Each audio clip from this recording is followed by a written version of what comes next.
So hello everyone, welcome back to polity Pravah. और पाश्चात्य राजनीति सीरीज के आपके थर्ड लेक्चर में आप सबका बहुत बहुत स्वागत है। आज हम एक बड़ी ऐसी फैसिनेटिंग जर्नी करने वाले हैं जो एक you know it stretch to the span of 1100 years 1100 years from 354 CE to 1527 CE। तो जो आज की हमारी स्टोरी है वो इस पर्टिकुलर टाइम स्पैन के बीच में लाई करेगी। देखो, इस पीरियड को समझना ना बड़ा जरूरी है, और that too with the context, क्योंकि जो एथेंस की जो गोल्डन एज है वो खत्म हो चुकी है, रोम डिक्लाइन कर चुका है, और बाय 410 सीई 410 सीई तक आते आते आपके विसिगॉथ्स ने जो है वो रोम को सेक कर लिया है।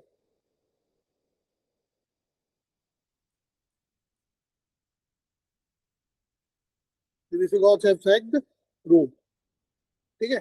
अब उसके अलावा जो क्रिश्चियन चर्च है, मतलब जो आपका चर्च है, इंटेलेक्चुअल और पॉलिटिकली दोनों तरीके से वो डोमिनेंट हो चुका है। तो चर्च जो है आपका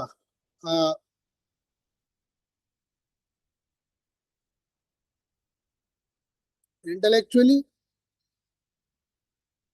एंड पॉलिटिकली दोनों तरीके से डोमिनेंट हो गया है, ठीक है। उसके अलावा जो ग्रीक फिलोसफी है वो ऑलमोस्ट अपने जो है डिक्लाइन के फेज पे है। यू कैन से दैट कि ग्रीक फिलोसफी जो है वो लॉस्ट हो चुकी है, खत्म हो चुकी है। लेटर ऑन आपके अरेबिक स्कॉलर्स ने उसको प्रिजर्व किया और फिर से वो लेकर गए। It is a different thing, but Greek philosophy dead है।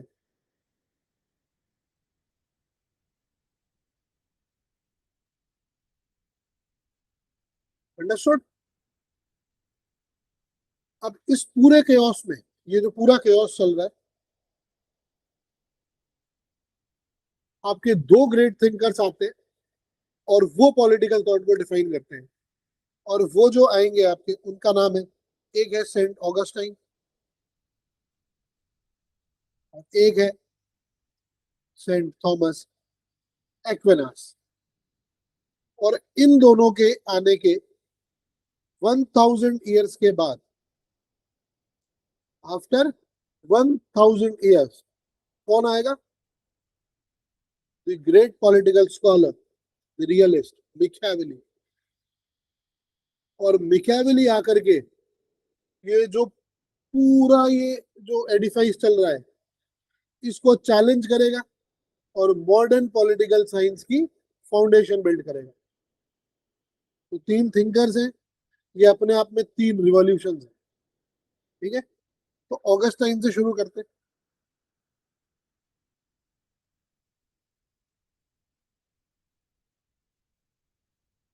अगर मैं बेसिकली बात करूं टाइम पीरियड की,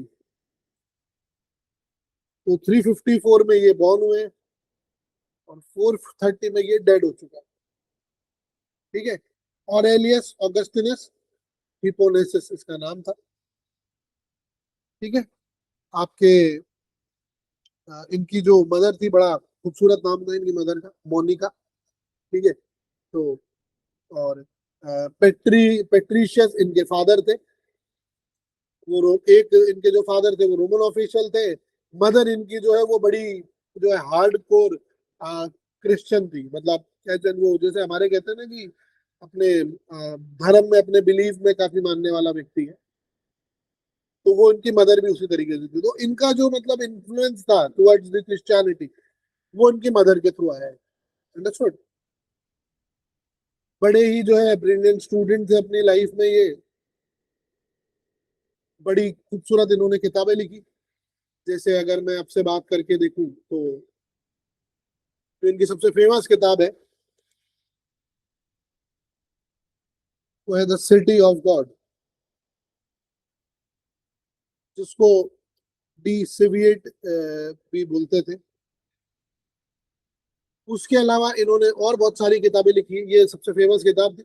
कन्फेशन हो गया, on free choice of will है, ऑन क्रिश्चियन डॉक्ट्राइन है, और एक द ट्रिनिटी है। ये इस तरह की काफी सारी इनकी किताबें हैं। इनके कॉन्टेक्स्ट को और आपको समझना है तो आपको दो तीन चीजें समझनी पड़ेगी। कि सबसे पहला तो आपको ये देखना पड़ेगा कि 410 के अंदर आते आते रोम पूरी तरीके से ध्वस्त हो चुका है और फॉल कर चुका है। तो पहला तो इनका हिस्टोरिकल जो कॉन्टेक्स्ट है, जो इनकी पॉलिटिकल थॉट को शेप कर रहा है, वो है क्या? Fall of Rome. जैसे उधर एथेंस गिर रही थी प्लेटो में, तो उस तरीके से यहाँ पर ये रोम का फॉल हो रहा है। ठीक है। उसके अलावा जो एक आपके पगान था, पगान इज यू नो एक यू कैन से कि वो एक आपके राजा की तरह किंग है। और जो पगान था, इट उसके जो है क्रिश्चियनिटी के अगेंस्ट वो मतलब एक्विजिशंस लगाने चालू हो गए थे। और उसके अलावा आपके उस समय पे दो लोग थे। एक एक आपके थे डोनेटिस्ट, और एक थे आपके पैलजियन।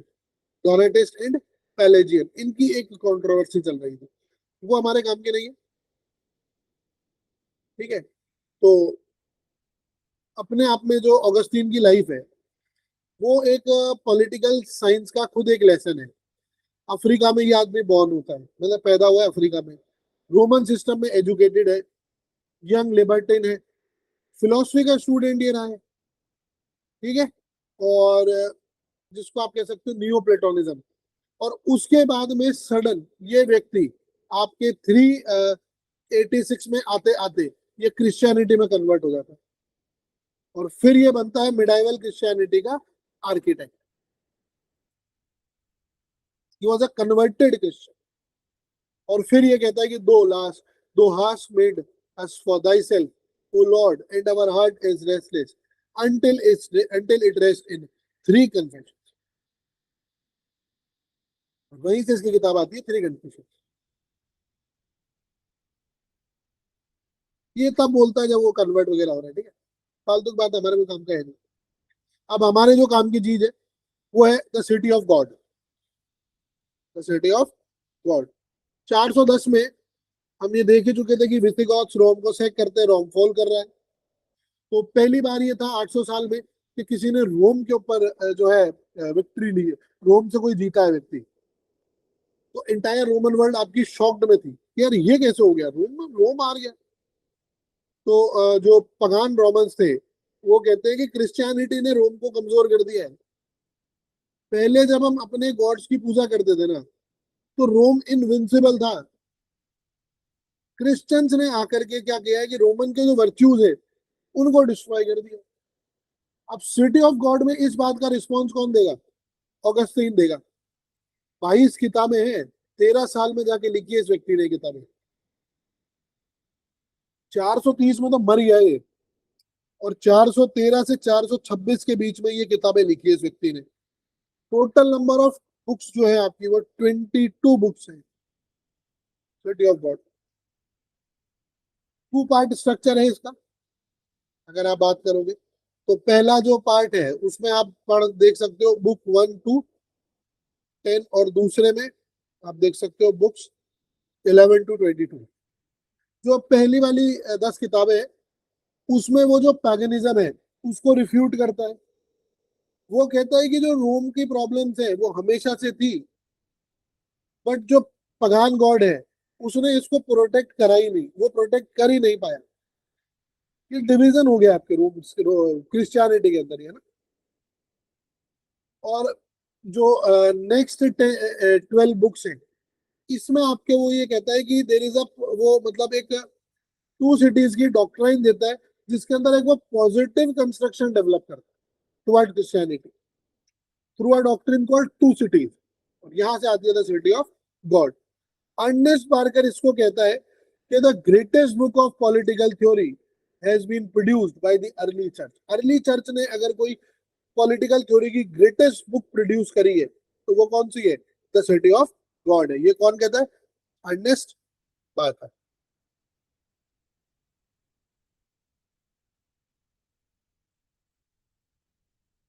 अब आते हैं इसकी कोर डॉक्ट्राइन में। इसमें दो तरह की जो है आपके सिटीज की बात करी गई है, सिटी ऑफ मैन या अर्थ, और एक बात करी गई है city of God.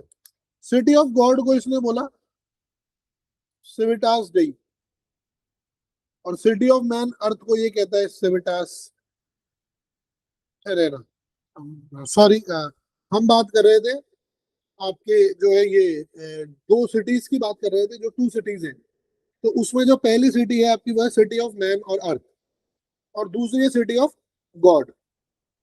City of man और अर्थ को उसने बोला सिविटास टेरेना, सिटी ऑफ गॉड को बोलता है सिविटास डेई। अब हम बात करते हैं इनके कुछ पॉइंट्स की, है ना, पॉइंटर्स की। तो उसमें हम कुछ चीजें देखेंगे सर, जिसमें हम देखेंगे कि जो आपकी उसकी फाउंडेशन है पर्टिकुलर सिटी की, वो कौन सी है। उसके बाद में हम देखेंगे आपके सिटीजन्स का। उस सिटीजन्स के बाद हम देखेंगे उस सिटी का गोल क्या है, हिस्ट्री बिहाइंड इट, जस्टिस में क्या होता है, मतलब जस्टिस की वो क्या बात करती है, और लास्ट में उसका जो एंड गोल है वो क्या, या एंड किस तरीके से होगा सिटी का।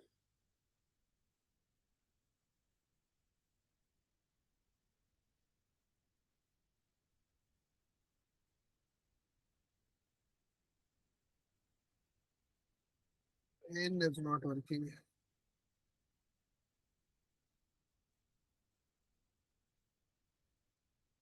You need to stop in between, sorry for the interruption. हम बात कर रहे थे दो तरह की सिटीज है, सिटी ऑफ डॉक्ट्राइन की हम बात कर रहे हैं। एक city of man on earth है, जिसको उसने सिविटास टेरेना बोला है, और एक आपकी सिविटास डेई है, that is city of God. अब हम कुछ डायमेंशंस में देखेंगे कि इसकी फाउंडेशन कैसे हुई, सिटीजन्स का क्या है, गोल क्या है इस पर्टिकुलर सिटी का, इसकी हिस्ट्री क्या है, इसके अंदर जस्टिस की क्या बात हो रही है, और इसका एंड कैसे होगा, है ना। तो ये कुछ डायमेंशन है जो हम लोग देखेंगे।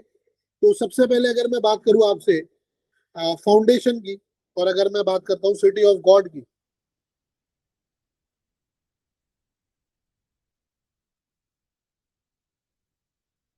सॉरी, तो जो सिटी ऑफ गॉड की फाउंडेशन है वो आपकी अमोर यानी लव ऑफ गॉड पे बेसिस पे हुई है। लेकिन वहीं अगर आप बात करोगे सिटी ऑफ मैन की, तो वो अमो सुई पे है, मतलब लव, सेल्फ लव पे। जो लव ऑफ गॉड है उस पे आपके प्राइड और एल्बिडो जो है वो डोमिनेंट है। ठीक है, इसको भी हम देखते हैं एक बार डिटेल में। सिटीजन की अगर मैं बात करूं, तो या तो वो इलेक्टेड है या प्री डेस्टिन्ड है कि उनको यहाँ पे आना है। अच्छे कर्म किए हैं तो सिटी ऑफ गॉड में, मतलब स्वर्ग में चले जाओगे आप लोग। और ये जो सिटीजन है ये वर्ल्डली, मतलब मटीरियलिस्टिक वाले व्यक्ति, या फिर डैम। ठीक है, अगर मैं गोल की बात करूं, तो सिटी ऑफ गॉड में इटरनल पीस उसका गोल है, इटरनल पीस, जिसको उसने बोला है पैक्स एटर्ना। ये वर्ड्स याद रख लीजिएगा, मल्टीपल चॉइस में आपके आ सकते हैं। यहाँ पे टेम्परेरी पीस की बात होती है। ठीक है, पैक्स टेरेना, पैक्स टेरेना। हिस्ट्री की अगर मैं बात करूं, तो जो आपकी सिटी ऑफ मैन है उसके लिए बोला गया कि इट वाज सर्कुलर, या फिर ये फ्यूटाइल काम था, was futile. It was a pilgrimage toward God. Justice की बात करूं तो यहाँ जो जस्टिस आपको मिलेगा वो बड़ा ही ट्रू और डिवाइन जस्टिस होगा। यहाँ पे आपको बड़ा इम्परफेक्ट सा और जो कन्वेंशनल जस्टिस है वो देखने को मिलेगा। इसका जो एंड है वो इटर्नल ब्यूटीट्यूड है, मतलब काफी सुनहरा अंत है। और इसका जो अंत है वो है डिसोल्यूशन। जैसे लोकसभा डिसॉल्व होती है 5 साल बाद समापन, तो वो एक इसकी लिखी गई है कि भाई अब बाढ़ आएगी कि भूकंप आएगा कि क्या आएगा, बट फिर तुम डिसॉल्व करोगे। अंडरस्टूड। एक बड़ा ही जो है एक चीज है जिसको काफी लोग कई बार मिस कर जाते हैं, कि जो ये जो दो सिटीज है, जिन दो सिटीज की हम बात कर रहे हैं, अमोर एमोर डुई की, वो ये कह रहा है कि आप इसमें कई बार ये मिसकंसेप्शन लेके चले जाते हो कि ये चर्च वर्सेस स्टेट कुछ हो रहा है। वो कहता है ऐसा नहीं है। कई बार वो कहता है कि ये नॉट ये आपके जो है ये जो नॉट नॉन क्रिश्चियंस है, जो पगान्स की बात मैं कर सकता हूँ, तो क्रिश्चियंस वर्सेस पगान्स की ये बात है, ऐसा भी नहीं है। कई बार कहते हैं कि ये क्लेर्जी क्लास जो है आपकी और जो लैटी क्लास है उसके बीच की बात हो रही है, तो वो कहते हैं नहीं ऐसा भी नहीं। वो ये कह रहा है कि ये इनविजिबल कम्युनिटीज हैं जो इस वर्ल्ड में मिक्स हो चुकी है। और उसके आगे वो ये कह रहा है कि even within the church, उस चर्च के within there are citizens of the earthly city. और जिसको उसने क्या बोला है, हिपोक्रेट्स। क्या बोला, hypocrites. And even outside the church there may be some pre elect, मतलब उस चर्च के अंदर भी कुछ वो सिटी ऑफ मैन वाले लोग हैं, वर्ल्डली वाले लोग हैं, हिपोक्रेट्स हैं। और अर्थली जो बाहर वाली सिटी है आपकी, मतलब आउटसाइड दी चर्च भी, वहां पे आपको कुछ प्री इलेक्टेड अच्छे लोग मिलेंगे, सॉर्ट ऑफ। तो यू कैन नॉट नो यार who belongs where in this particular life, ये आप पता ही नहीं कर सकते। इसका जो पॉलिटिकल इम्प्लीकेशन है, जो हमारे लिए चीज काम की है, वो क्या है कि वो ये कह रहा है कि there is no earthly institution, there is no earthly institution, even the church can claim to be the city of God on earth. Church भी ये क्लेम नहीं कर सकता कि मैं city of God on earth हूँ। मतलब वो ये सब काम चर्च भी क्लेम नहीं कर सकता कि मैं ये सब काम करता हूँ। अंडरस्टूड। अब हमने एक चीज पढ़ी थी, libido डोमिनेटी।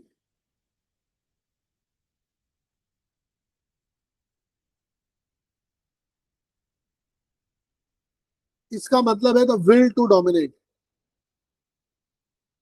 The will to dominate. Augustine जो था उसने एक बड़ा ही psychologically penetrating concept political theory में इंट्रोड्यूस किया, जिसका आपके नाम ये लिबिडो डोमिनेटी है। इसका मतलब है the will to dominate. It is basically mean कि लस्ट फॉर डोमिनेशन। क्या निकल के आ रहा है इसका मतलब, लस्ट फॉर डोमिनेशन। और इसके लिए ये कहता है कि it is the root of the political evil.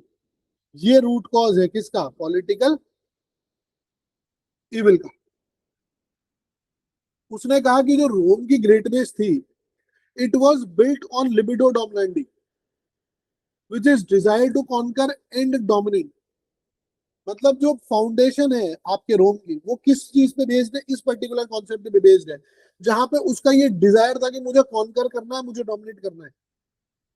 और उसको उसने ग्लोरीफाइड किया as a virtue which is a Roman virtue. उसको आपने कैसे वो किया ग्लोरीफाई, कि ये कैसा है, एक वर्च्यू है, it is a Roman virtue. But Augustine कहता है कि नहीं, ऐसा नहीं है। तुम लिबिडो डोमिनेंटी को ये समझ रहे हो कि भाई इस वजह से तुम कॉन्कर, मतलब तुम इस वजह से ग्रेट हो, बट ऐसा नहीं है, ये सिन था। वो कहता है कि the lust for domination lays waste man's heart with its vast desert. Lust for dominance, it lays waste man's heart. Waste man, WASTE वाला waste man, with its vast desert. अगर इसको मैं आपके एक रिलेवेंसी देखूं इस चीज की, पर्टिकुलर चीज की, तो क्या आपको ये नहीं लगता कि ये जो कॉन्सेप्ट है, ये एंटिसिपेट करता है मॉडर्न एनालिसिस ऑफ इंपीरियलिज्म या फिर अथॉरिटेरियनिज्म का, या फिर जो आप ये पावर पॉलिटिक्स की बात करते हो। वहां पे भी तो लस्ट फॉर डोमिनेंस ही है, और क्या है इंपीरियलिज्म में, क्या है लस्ट ही तो है पावर की। अथॉरिटेरियनिज्म में क्या है, डोमिनेंस की लस्ट है। पावर पॉलिटिक्स में तुम क्या करना चाह रहे हो, अपर हैंड रखना चाह रहे हो, अपनी पावर इंक्रीज करना चाह रहे हो, दूसरों की पावर को कम करना, which is lust for power. तो आपके एक रेनॉल्ड नेबर जो है, रेनॉल्ड नेबर, ये जो आपके स्कॉलर है, पॉलिटिकल स्कॉलर, इन्होंने वापस से इस कॉन्सेप्ट को रिवाइव किया 20th सेंचुरी में, किसमें, इंटरनेशनल रिलेशंस में। 20th सेंचुरी में जाके इस कॉन्सेप्ट को ये रिवाइव करता है, और ये बोलता है नेशन एक्ट फ्रॉम लिबिडो डोमिनेंडी not justice. Nations act from libido डोमिनेंडी not justice.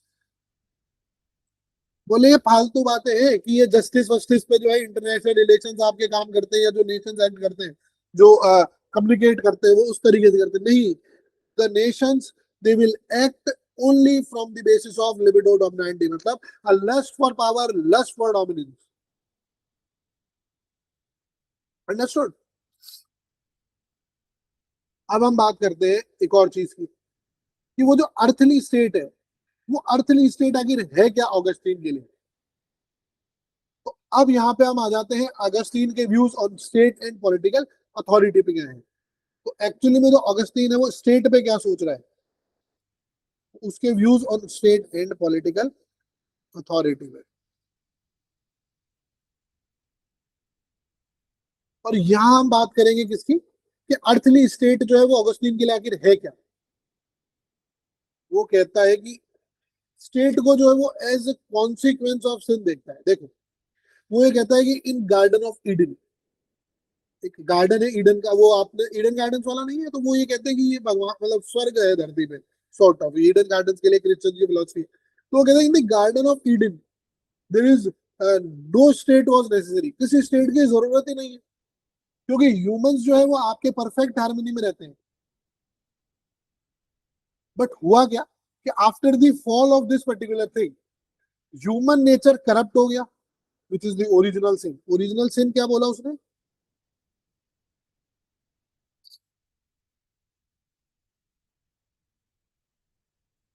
Human nature corrupt हो गया है। ह्यूमन जो है आपके वो selfish, violent, and they were dominate by the apatite. तो अब ह्यूमन कैसा हो गया है, सेल्फिश हो गया है, वायलेंट हो गया है, और एपेटाइट उसकी जो है वो डोमिनेट कर रही है। तो इस वजह से state become necessary to restrain this sin and to maintain the minimum order. उस मिनिमम ऑर्डर को मेंटेन करने के लिए, उस सिन को रिस्ट्रेन करने के लिए अब क्या जरूरी हो गया है, स्टेट की जरूरत पड़ गई है। So it is because of the punishment of the sin that this servitude called slavery was first instituted. It is because of the punishment of the sin. उस sin के punishment के लिए जो servitude जिसको आप बोलते हो, which is called as slavery, उसको आपके इंस्टीट्यूट किया गया सबसे पहले। तो ये स्लेवरी का जस्टिफिकेशन है कि नहीं, एरिस्टोटल में कह रहे थे ना, हम लोग यही बात कर रहे थे। तो ऑगस्टीन का अगर व्यू में देखूं स्टेट पे क्या है, तो वो क्या कह रहा है, it was a coercive instrument. State क्या है, कोवर्सिव इंस्ट्रूमेंट है आपका, टू कंट्रोल सिन। मतलब कोई पॉजिटिव इंस्टीट्यूशन नहीं है ये, कि जो ह्यूमन फ्लरिशिंग के लिए बनाया गया है। जैसे एरिस्टोटल क्या कह रहा था, स्टेट के लिए कि नेचुरल है ये, वो बनाएगा। वो पहले आपके जो है एक व्यक्ति था, फिर उसने फैमिली बनाई, फिर उसने विलेज बनाया, फिर कम्युनिटी बनाई, विलेज बनाया, फिर विलेज के बाद में वो आपकी सिटी कॉलेज बनाता है। ठीक है ना। ये कह रहे नहीं, it is not a positive concept और a positive institution for human flourishment. वो इसलिए बना रहे हो क्योंकि तुम्हारे क्योस इतना हो गया है कि तुम मेंटेन कर पाओ एक मिनिमम ऑर्डर में। अब इसके अंदर एक बड़ी फेमस डिबेट आती है ऑगस्टीन और सिसरो के बीच की। किसके बीच की आती है? ऑगस्टाइन वर्सेस सिसरो की डिबेट। और ये जो डिबेट है, ये डिबेट है सर कि is there a true justice in the earthly states? क्या अर्थली स्टेट्स में कोई ट्रू जस्टिस नाम की चीज है क्या? तो सिसरो कहता है कि a republic is an assemblage which is associated by a common acknowledgement of rights and a community of interest। क्या कहता है? रिपब्लिक क्या है? कुछ नहीं है, इट इज असेंबलेज। वो असेंबल हो गए आप लोग, यू आर एसोसिएटेड, जहां पे आपने कॉमन एक्नॉलेजमेंट, एक कॉमन जो है चीज को फाइंड आउट कर लिया है साथ रहने के लिए। And what is that? It is acknowledgement of your right, कि मेरे कुछ राइट्स हैं। राइट्स को सिसरो कहता है यस।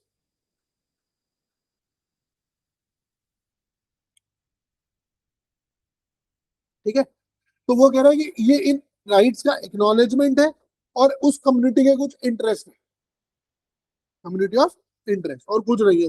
वो कुछ इंटरेस्ट, कुछ राइट्स के एक्नॉलेजमेंट से बनके एक बनी हुई कम्युनिटी, और कुछ नहीं है रिपब्लिक को। तो अगर ऑगस्टीन कहता है नहीं, वो काउंटर करता है कि यार विदाउट ट्रू जस्टिस, और ट्रू जस्टिस के लिए वो कहता है कि it require a right worship of God. आपको राइट वर्शिप करनी पड़ेगी गॉड की, तब आपको ट्रू जस्टिस मिलेगा। तो वो कहता है there can not be a true republic. मतलब अगर ट्रू जस्टिस नहीं है तो ट्रू रिपब्लिक नहीं है। तो अगर इस डेफिनेशन के हिसाब से अगर हम जाए, तो Rome was never a true republic. Rome was never a true republic. वो कह रहा है justice is that virtue, justice is that virtue which gives everyone his due, जो सबको उसका ड्यू देता है। Where then is the justice of man when he desert the true God. और वहां फिर आपके जस्टिस ऑफ मैन आता है।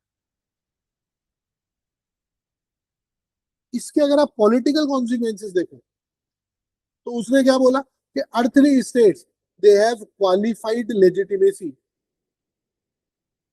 Maintain the imperfect peace। Christians can and should obey the earthly rulers for temporal matters। अगर temporal matters की बात आ रही है, टेम्परेरी मैटर्स की बात आ रही है, तो क्रिश्चियंस जो है वो ओबे भी करेंगे, और they must obey the earthly rulers. But but अब यहाँ कंडीशन आ गई है, वही डिवाइन राइट्स ऑफ थ्योरी की तरफ जा रहे हैं हम लोग, कि आपको भगवान ने क्वालिफाइडली एक लेजिमेट, भाई वही हैबेस कॉर्पस और वो वाली बात है ना, जो हम लोग रेट्स में बात करते हैं। नहीं, हैबेस कॉर्पस थोड़ी है, कौन सी है?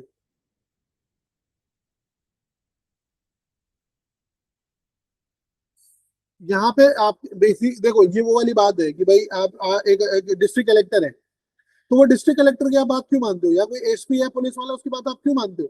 रीजन बीइंग कि स्टेट ने उसको ऑथराइज किया, स्टेट ने उसको क्वालिफाइड लेजिटिमेसी दी है। आज अगर मान लीजिए मैं खाकी वर्दी पहन के रोड पे खड़ा हो जाऊं और मैं कहूँ रुको रुको चालान काटूंगा, मुझसे कौन कटाएगा? मेरे पास कोई लेजिटिमेसी थोड़ी है। लेजिटिमेसी लेजिटिमेसी किसके पास है? वो जिसको स्टेट ने अपॉइंट किया है एज पुलिस ऑफिसर, कि भाई तू चालान काट। तो उसी तरीके से इन्होंने कहा कि अर्थली स्टेट्स के अंदर आपको क्वालिफाइड लेजिटिमेसी दी गई है, कि भाई आप जो है इम्परफेक्ट मीन्स को मेंटेन करो, और जो क्रिश्चियंस है, मतलब जो सिटीजन है, उनको ओबे करना है अर्थली रूलर्स को टेम्पोरल मैटर्स की बात है। बट फिर इसमें कंडीशन लगा दी गई कि when earthly law it contradicts the divine law, they must ओबे गॉड रादर देन मैन। लेकिन जब भी आपके डिवाइन किताब में और आपके कॉन्स्टिट्यूशन में अगर कोई समस्या आ जाती है, कोई डिफरेंट बात आ जाती है, कोई डिस्टिंक्ट बात आ जाती है, तो फिर आप किसको मानोगे? You must obey the law of the God. और ये क्रिएट करती है टेंशन किसके बीच में? Between church and state. और वो डोमिनेट करता है किसको? आपके मिडाइवल पॉलिटिक्स को। स्टेट का है मेरी बात मान, चर्च का है नहीं, मैं हूं बंदा, रब का बंदा मैं हूं भगवान का बंदा, मेरी बात मान। स्टेट का नहीं, हम क्वालिफाइड लेजिटिमेसी, हमारी बात मान। दोनों लड़े, तो डोमिनेट कौन करेगा बाद में? चर्च करेगा मिडाइवल टाइम में। ठीक है, अब आते हैं स्टेट और चर्च के रिलेशन पे। अगस्तीन की जो पोजीशन है,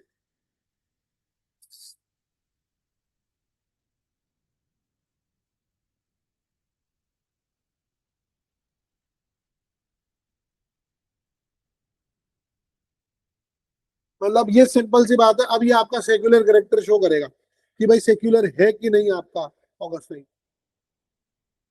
तो जो ऑगस्टीन की पोजीशन है यहाँ पे, अगर हम इसकी बात करते हैं ऑगस्टीन की पोजीशन की, तो वो बड़ी नुआंस्ड पोजीशन है उसकी।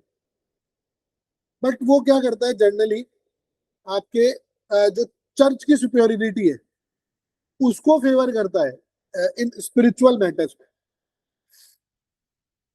उसने कुछ बातें कही, वो कहता है कि अर्थली पीस जो है वो वैल्यूएबल है। क्या कह रहा है? Earthly peace is valuable. तो इसका मतलब क्रिश्चियंस क्या करो, दे सपोर्ट स्टेबल गवर्नमेंट। उसके बाद में उसने कहा कि church and state they both serve the different ends. इन दोनों के डिफरेंट एंड्स हैं। एक का काम है इटर्नल साल्वेशन, मोक्ष मोक्ष मुक्ति, और एक का काम है टेम्पोरल ऑर्डर को मेंटेन करना। और अगर कॉन्फ्लिक्ट अराइज करता है, अब यहाँ इंपॉर्टेंट, अगर कॉन्फ्लिक्ट आ गया है तो वो कहता है कि जो स्पिरिचुअल मैटर है आपके, वो टेम्पोरल मैटर से प्रिसाइड कर लेंगे। ये सिचुएशन है। यहां इसने दिखा दिया कि भाई in terms of conflict state से सुपीरियर कौन है? चर्च है। ऑगस्टीन एक और बात बोलता है, वो ये कहता है कि वो सपोर्ट करता है बेसिकली, वो ये कह रहा है कि भाई using the state power, state power को यूज करके you must compel the heretics, जो आपके डोनेटिस्ट से।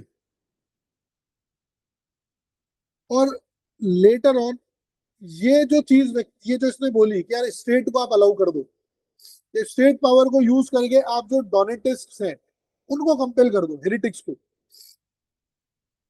तो ये क्या करता है, ये बाद में आपके जो रिलीजियस कोअर्जन है, जो फोर्सफुलनेस है, और जो बाद में आपके कन्वर्जन में जाएगा, उसका ग्राउंड वर्क ले करेगा ये चीज।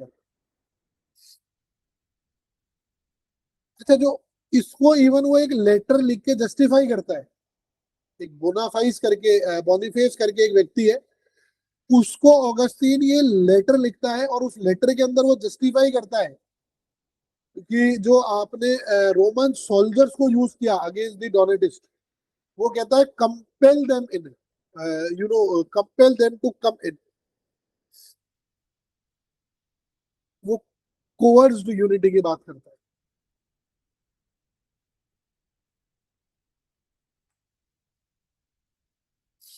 उनको कंपेल कर दो, आप उनको फोर्स कर दो कि तुम आओ इधर।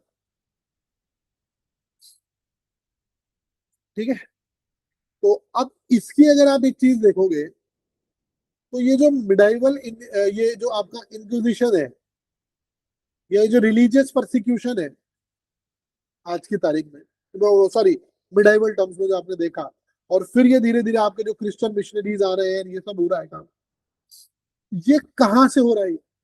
ये सब इस ऑगस्टीन से ट्रेस कर रहा है।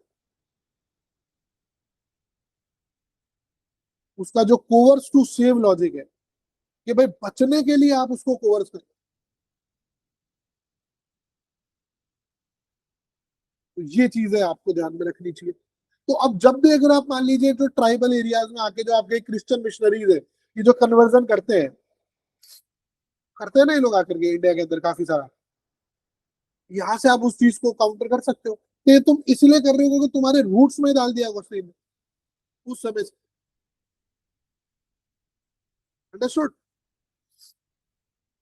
एक 2 मिनट का ब्रेक ले लेते हैं, और उसके बाद हम बात करते हैं सबसे इंपॉर्टेंट चीज की जो ऑगस्टीन में है, that is the just just war story. ठीक है। आईआर से बड़ा लिंक बैठेगा इसका। थोड़ा सा 2 मिनट का ब्रेक लेते हैं, दिमाग पे वो रखेंगे, और फिर इसको जस्ट वॉर थ्योरी की बात कर लेते हैं। सबसे इंपॉर्टेंट चीज है ये ऑगस्टीन के अंदर। देखो, ऑगस्टीन जो था, उसने आपके क्रिश्चियन थॉट्स के अंदर जो सबसे पहली, and it was the first systematic just war theory, ठीक है, सबसे पहली बार जो सिस्टमेटिक तरीके से किसी ने जस्ट वॉर थ्योरी दी, वो किसने दी? ऑगस्टीन ने दी। इसको आप कहते हो सर बैलम, बैलम सिस्टम। ठीक है, जो भी इसका प्रोनाउंसिएशन है। वो ये कहता है कि एक जस्ट वॉर के लिए कुछ कंडीशंस होती है। एक जस्ट वॉर, जस्ट मतलब आप सब समझते ही हो, है ना? एक मतलब हम कह सकते हैं कि हाँ ये जस्टिफाइड है। जैसे यूएस ईरान पे अटैक कर रहा है तो वो जस्टिफाइड है या अनजस्टिफाइड है? वो हर वॉर ही अनजस्टिफाई करते हैं।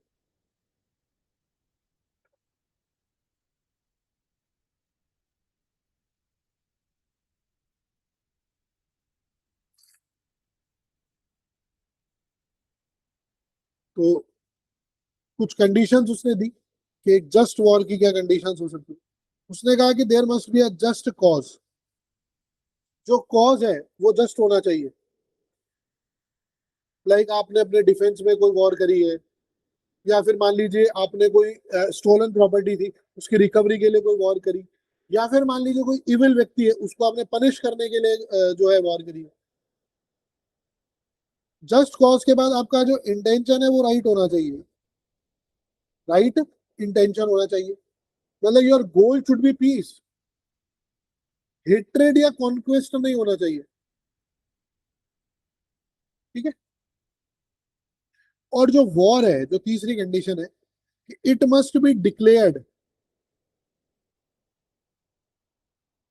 It must be declared by a legitimate authority.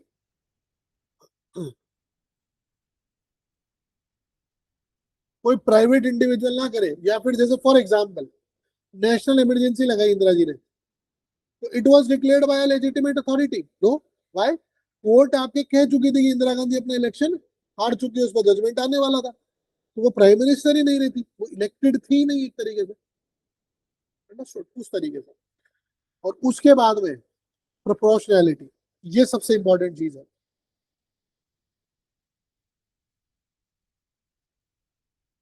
मतलब अ, ये बात कर रहा है प्रोपोर्शनल टू एंड, मतलब भाई जो आपका एंड है it must be justified, it must B proportional. भाई अभी ईरान में घुस गई यूएस, क्या कर लिया भाई? रशिया यूक्रेन, क्या है मतलब उसका? प्रोपोर्शनैलिटी कहाँ है उसमें, वो दिखाओ ना। चलती जा रही है, उससे क्या मतलब? ठीक है उनका कॉज जस्ट था, उसका इंटेंशन भी ठीक था, it was declared by the legitimate authority also, but proportionality की कहाँ बात करोगे आप? आज आपको कितने साल हो गए? एक और चीज आती है सर, जब वो वॉर के लिए इतनी बातें कह रहे हैं तो लोग कहते हैं कि ऑगस्टीन जो है वो पैसिफिस्ट है। तो वो कहते हैं कि नहीं, ऑगस्टीन पैसिफिस्ट नहीं है। जो इससे पहले के जो क्रिश्चियन थिंकर थे वो सारे पैसिफिस्ट थे, लेकिन ये कहता है नहीं, war is necessary, is sometimes it is necessary, it is in a fallen world. अगर मान लीजिए कोई वर्ल्ड है वो फॉल कर रहा है तो उस केस में नेसेसरी हो जाता है कि आप लड़ाई लड़ो। जैसे आप देखो यूएन चार्टर में एक कॉन्सेप्ट आता है right to self defence, right to self defence. अब वो कहां से उठा रहा है? वो अगस्तीन की जस्ट वॉर से तो उठा रहा है, right to self defence just cause. जो ह्यूमैनिटेरियन इंटरवेंशन होती है, वो जो डिबेट चलती है कि ह्यूमैनिटेरियन ग्राउंड पे आपको इंटरवेंशन करना चाहिए, वो कहां से आ रही है सब? यहाँ से आ रही है। Your intention must be right, घुस जाओ वॉर में, क्या दिक्कत है? माइकल वॉल्जर ने किताब लिखी है just and unjust Wars, just and unjust Wars. ये डायरेक्टली बिल्ड करी गई है इस ट्रेडिशन के ऊपर सर। ये वॉल्जर पढ़ेंगे तो देखेंगे हम ऑगस्टीन से कनेक्शन उसका, बट ये आप ध्यान में रखो कि वॉल्जर ने अपनी जो पूरी किताब है जस्ट एंड अनजस्ट वॉर, नाम से समझ आ रहा होगा आपको, ये कंप्लीटली बिल्ड है इस पर्टिकुलर ट्रेडिशन पे। ठीक है, अब आ जाते हैं एंड पे ऑगस्टीन के। स्कॉलर्स के व्यूज देख लेते हैं कुछ इंपॉर्टेंट। कुछ है जो आपके उसके अगेंस्ट खड़े होंगे, और कुछ है जो आपके उसके फेवर में होंगे। अगर मैं फेवर की बात करता हूँ तो सबसे पहले तो आपके आएगा निबर। इसकी किताब है moral man, and immoral society, 1932। ये जो आपके ये कह रहे हैं ऑगस्टीन का जो क्रिश्चियन रियलिज्म है, कौन सा रियलिज्म? क्रिश्चियन रियलिज्म, जहां पे वो बात करता है ह्यूमन प्राइड की और आपके पावर सीकिंग की। तो वो कहते हैं कि it is essential for understanding international politics. अगर आपको इंटरनेशनल पॉलिटिक्स समझनी है तो you must understand the Augustine's Christian realism which is about human pride and power seeking. ठीक है, उसके बाद जॉर्ज सेबाइन आता है। जॉर्ज सेबाइन कहता है कि जो ऑगस्टीन की सिटी ऑफ गॉड है, it is the most comprehensive political philosophy of the ancient church. Ancient church की जो सबसे कॉम्प्रिहेंसिव पॉलिटिकल फिलोसफी है वो कौन सी है? सिटी ऑफ गॉड है। सेबाइन के बाद में हम देखते हैं सर मार्कस को, और मार्कस की किताब आप ध्यान रखोगे,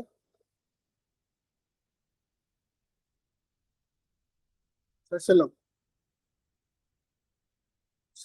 सेक्युलम, जो भी नाम आपको ध्यान रखना है। ये कह रहा है ऑगस्टीन का जो कंसेप्ट है सेक्युलम का, that is the secular age, वो एक्चुअली जो है आपके पॉलिटिकल ऑटोनॉमी के लिए स्पेस क्रिएट कर रही है। तो ये सेक्युलम का मतलब क्या है सर? Secular as. ये जो सेक्युलर एज है, ये जो कंसेप्ट है इसका सेक्युलर एज का, ये आपके स्पेस क्रिएट करता है पॉलिटिकल ऑटोनॉमी के लिए, जिसके अंदर फिर आपके और थिंकर्स आके फिट होंगे।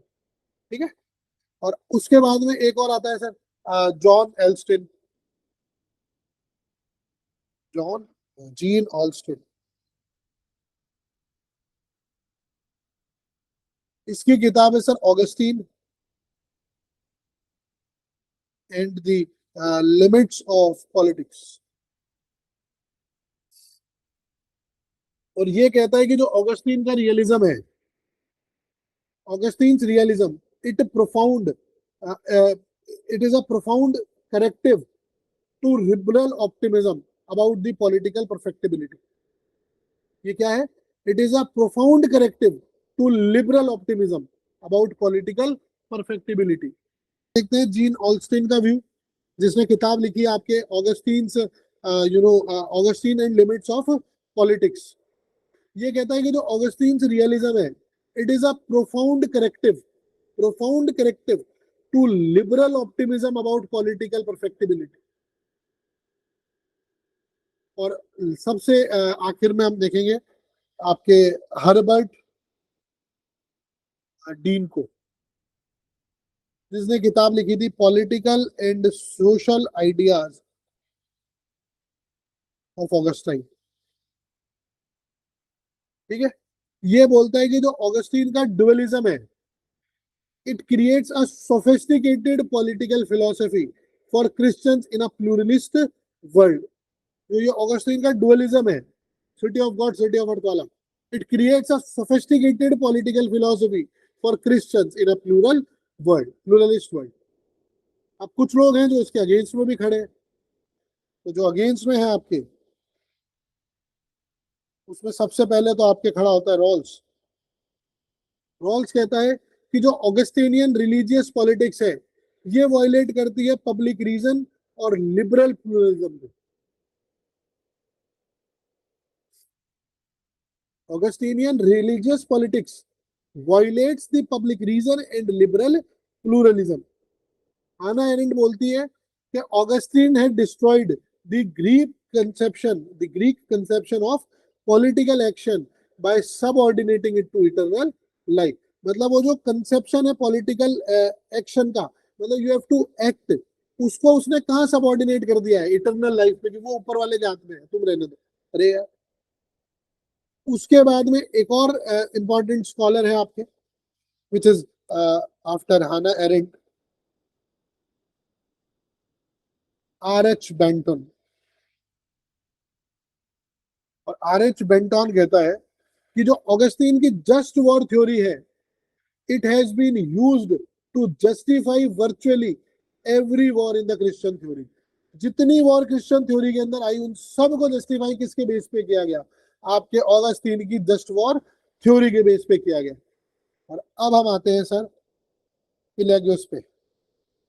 ये कंटेम्प्रेरी जो है आपका स्कॉलर है पेलेगस, और ये बोलता है कि जो ऑगस्टीन की डॉक्ट्रिन ऑफ ओरिजिनल सिन है, डॉक्ट्रिन ऑफ ओरिजिनल सिन, वो जो हम पढ़ रहे थे, ह्यूमन नेचर आपका सेल्फिश हो गया है, तो it this doctrine has destroyed the human moral responsibility. इसने क्या किया है, जो ह्यूमन मॉरल रिस्पॉन्सिबिलिटी है उसको खत्म कर दिया। क्योंकि आप देखते जाओगे धीरे धीरे धीरे, अब जैसे जैसे हम आगे बढ़ेंगे थिंकर्स में, तो जो ह्यूमन नेचर है वो और खराब होता चला जाएगा। ठीक है, अब एक 2 मिनट का ब्रेक ले लेते हैं और फिर हम आते हैं एक्विनास पे। नया थिंकर स्टार्ट करते हैं।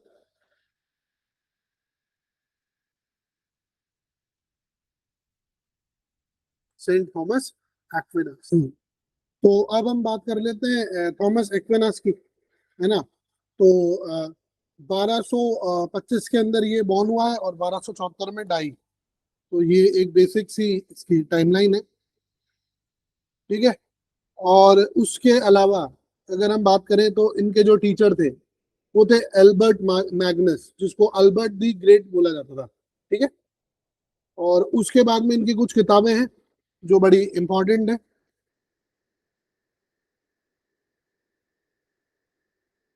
जिसमें सबसे इंपॉर्टेंट है ये सुमा थियोलॉजी का, सुमा थियोलॉजी का। एक इनकी किताब है ऑन किंगशिप, कौन सी, ऑन किंगशिप। और उसके अलावा एक है सुमा Contra जेंटलिस।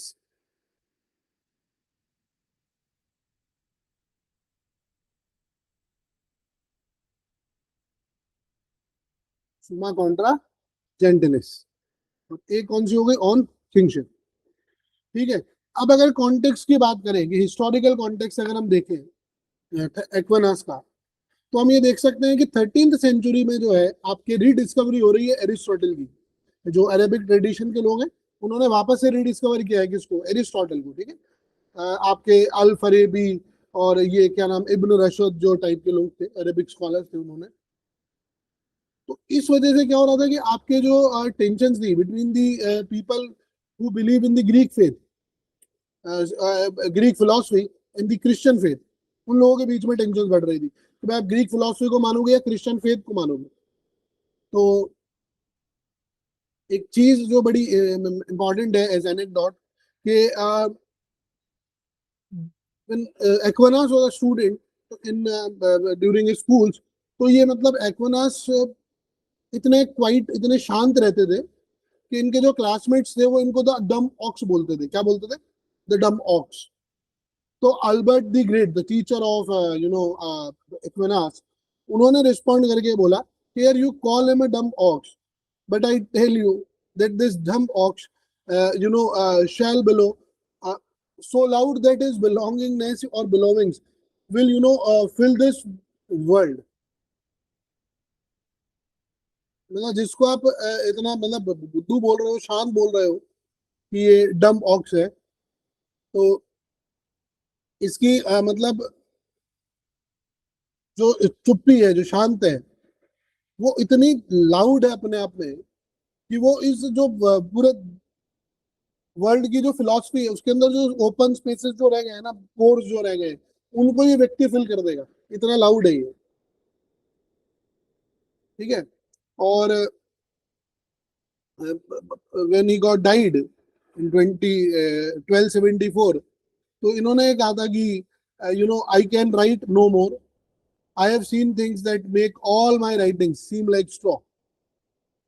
And you must remember कि जो सुमा थियोलॉजी का थी ये इनकम्प्लीट ही रह गई थी। What did he said, here I can write no more. I have seen things that make all my writings seem like straw. तो अब एक्विनास के आइडियाज में चलते हैं, but before going into the ideas of the Aquinas, इनको पढ़ना क्यों जरूरी है पहले वो समझ लेते हैं एक बार की ना। Why it was necessary to understand the Aquinas itself. देखो हुआ क्या था कि जब 12th या जो 13th सेंचुरी के बीच का जो टाइम पीरियड था, तो एरिस्टोटल के जितने भी काम थे उन सबको रिडिस्कवर्ड किया गया यूरोप में, अरेबिक ट्रांसलेशंस के थ्रू। तो अब जो एरिस्टोटल था वो ही was proven to be dangerous for the church. भाई चर्च के लिए डेंजरस हो रहा है एरिस्टोटल, रीजन मीन कि एरिस्टोटल कहता है वर्ल्ड इज इटर्नल। वर्ल्ड क्या है? इटर्नल। अब वो क्रिएशन के कॉन्टेक्स्ट को ही जो है कॉन्ट्राडिक्ट करता है जो चर्च आपके लेके बैठा है। एरिस्टोटल कहता है कि इंडिविजुअल सोल जो है it may not be immortal, वो इमॉर्टल नहीं हो सकता है। अब जो रिसरेक्शन है उसको ये काउंटर कर रहा है, जो चर्च का पॉइंट ऑफ व्यू था।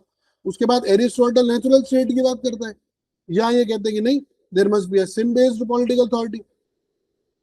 और उसके अलावा वो बात करता है कि हैप्पीनेस अर्थली वर्च्यूज के थ्रू आपको लेनी है, बट वो हेवन एज गोल को कॉन्ट्राडिक्ट कर रहा है कि नहीं भाई आप ये देख लो अर्थली वर्च्यूज है इनको फॉलो करोगे यही से हैप्पीनेस है, वहां ऊपर कुछ भी नहीं है। ये कह रहे नहीं, हेवन इज गॉड, वो आपका गोल है अल्टीमेट।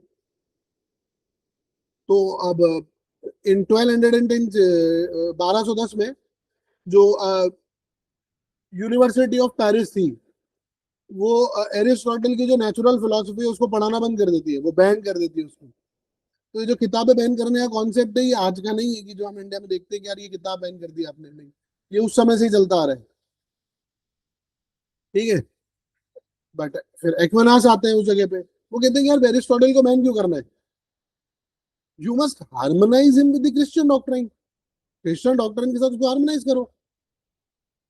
आप ये दिखा दो ना कि यार रीजन और फेथ एक दूसरे के एनिमीज नहीं है, but at a different level they complement each other, तो एक दूसरे को कॉम्प्लीमेंट करते हैं। तो here comes the foundational principle of the Aquinas, and he says that grace does not destroy nature but perfect it. Grace does not destroy nature but perfects it, ये Aquinas ने बोली। अब इस जगह पे आता है सर अर्नेस्ट बार्कर का रोल। वो इसको देखो समराइज करता है। बार्कर कहता है कि Aquinas has achieved the greatest synthesis in the history of western thought, the reconciliation of Greek reason and Christian faith. ये किसको, एक्विनास को कह रहा है कि it has achieved, Aquinas has achieved the greatest synthesis in the history of the western thought, जहां पे वो किसको रिकंसाइल करता है, Greek reason plus Christian faith. अब आते हैं सर इंपॉर्टेंट आइडियाज पे एक्विनास के। तो सबसे पहले हम पढ़ते हैं सर उसकी लॉ थ्योरी को। ठीक है। तो एक्विनास ने जो है उस समय की सबसे सोफिस्टिकेटेड एक थ्योरी ऑफ लॉ बनाई मिडाइवल थॉट के हिसाब से, जिसके अंदर उसने 4 तरह के लॉज को हायरार्की में जो है सिंथेसाइज किया। अब वो 4 लॉज जो थे उसमें उसने उनको 3 टीयर्स के अंदर, ना टीयर 1 टीयर 2 टीयर 3 टीयर 4, तो इस तरीके से लेवल में उसने उसको बताया, तीनों चारों चीजों को, चारों लॉज को बताया। तो उसने कहा कि जो फर्स्ट आपका टीयर है, जो फर्स्ट लाइन है, टॉप नॉच ऑब्वियसली, टीयर 1, भाई आप ट्रेन में चलते हो तो एसी टीयर 1 टीयर 2, या सिटीज की हम बात करते हैं, है ना, वो एसी वालों का भी तो लिखते हो टीयर 1 टीयर 2 टीयर 3, और फिर जर्नल, तो ऐसे टीयर 1 एसी जो वो प्राइवेट कोचेज आपको मिलते हैं, फर्स्ट एसी है ना, तो ये फर्स्ट एसी है, इटर्नल लॉ, जिसको वो कहता है लेक्स इटर्ना। याद होना बड़ा आसान रहेगा जब आप चीजों को पढ़ लोगे, लेक्स इटर्ना वहां पे अगर आपको आता है। ये कहता है कि जो रैशनल गवर्नेंस है, the rational governance of everything on the part of God who rules the universe, this is what we call the eternal law. हर चीज का रैशनल गवर्नेंस करना, which is lies on the part of the God, जो किसको rule करता है, universe को, तो इसको आप क्या बोलोगे, ये इटर्नल लॉ है। जैसे God's rational plan for the entire universe, आप ये कह सकते हो। ये नेचुरल रेगुलरिटीज को, like gravity, biological laws, moral laws, सबको इंक्लूड करता है। ये कहता है कि ये परमानेंट है, ये परफेक्ट है, ये यूनिवर्सल है, ये इनफाइनाइट है। अच्छा, एक और चीज वो कहता है कि you can not know the, you know, directly you can know the eternal law by your finite human reasons until unless you know do some efforts। जैसे हमारे यहाँ पे नहीं कहते हैं कि आपको मोक्ष क्या है वो जानना है, ब्रह्म को जानना है वो क्या है, तो उसके लिए आपको बड़ी घोर तपस्या करनी पड़ेगी हिमालय वगैरह में और इधर उधर। तो वो वाली बात है, ठीक है। And it is the foundation of all other laws, ये वो कह रहे हैं कि ये सब लॉज का फाउंडेशन है। उसके बाद में सर नेक्स्ट जो टीयर 2 है, उसमें वो बात करते हैं डिवाइन लॉ की, जिसको वो बोलते हैं क्या, लेक्स डिविना, the divine law which directs a man toward its supernatural end. Divine law क्या है, वो डायरेक्ट करेगा मैन को टुवर्ड्स इट्स सुपरनैचुरल एंड। ये गॉड का रिवील करा हुआ लॉ है, जो स्क्रिप्चर्स हैं, चर्च की टीचिंग्स हैं। स्पेसिफिकली ये लोग क्या करते हैं, ये ह्यूमन को जो है डायरेक्ट करते हैं टुवर्ड्स अ सुपरनैचुरल एंड, के साल्वेशन ले लो, इटर्नल ब्यूटीट्यूड की बात कर लो, है ना, जो हमारे यहाँ पे होता है। जैसे आपके हम लोग क्या कहते हैं भाई, श्रुति स्मृति, दो चीजें हैं।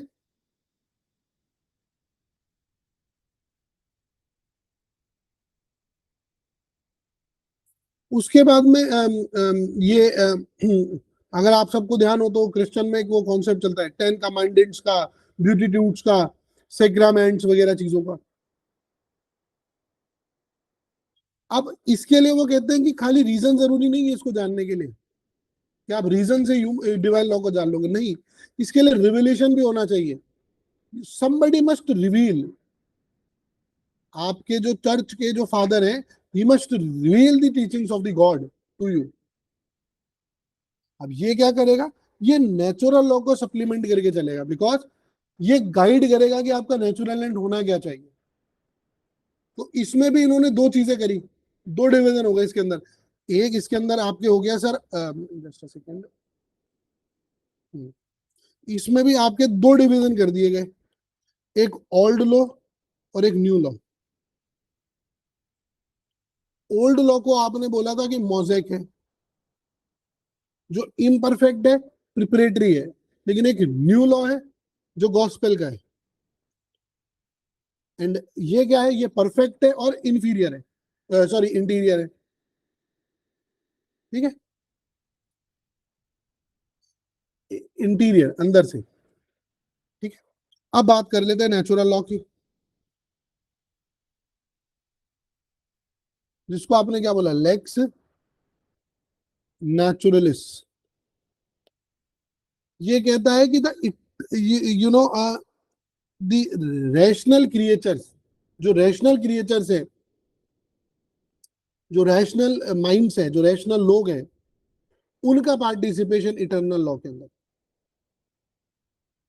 और ये सबसे इंपॉर्टेंट कंट्रीब्यूशन है सर एक्विनास का। मतलब वो ये कह रहा है कि human reasons grasps of eternal law in the natural sphere